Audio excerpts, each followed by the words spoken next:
Police वसाहतीकडे प्रशासनाचे दुर्लक्ष, परिसर जंगलमय।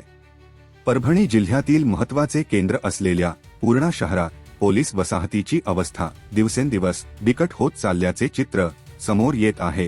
तहसील कार्यालय, पंचायत समिती, पोलीस स्टेशन, मुख्य बाजारपेठ, कृषी उत्पन्न बाजार समिती तसेच रेल्वे स्टेशन अशा महत्त्वाच्या शासकीय व व्यापारी केंद्रांनी वेढलेल्या या शहरात पोलीस कर्मचाऱ्यांसाठी असलेली वसाहत मात्र पूर्णपणे दुर्लक्षित राहिल्याची चर्चा आहे। सदर वसाहतीमध्ये साफसफाईचा अभाव, वाढलेले गवत झाडे आणि मूलभूत सुविधांची कमतरता यामुळे परिसराला जंगलाचे स्वरूप आले आहे।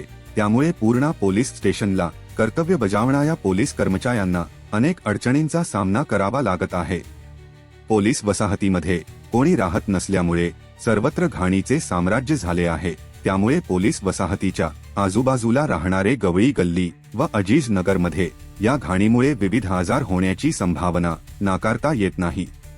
स्थानिक नागरिक व पोलीस कर्मचारी यांच्याकडून प्रशासनाच्या या दुर्लक्षाबाबत नाराजी व्यक्त होत असून एवढ्या महत्त्वाच्या ठिकाणी पोलीस वसाहत सुस्थितीत असणे गरजेचे असल्याची मागणी होत आहे। संबंधित विभागाने तातडीने लक्ष देऊन नवीन पोलीस वसाहत व आवश्यक सुविधा उपलब्ध करून द्याव्यात अशी अपेक्षा व्यक्त केली जात आहे।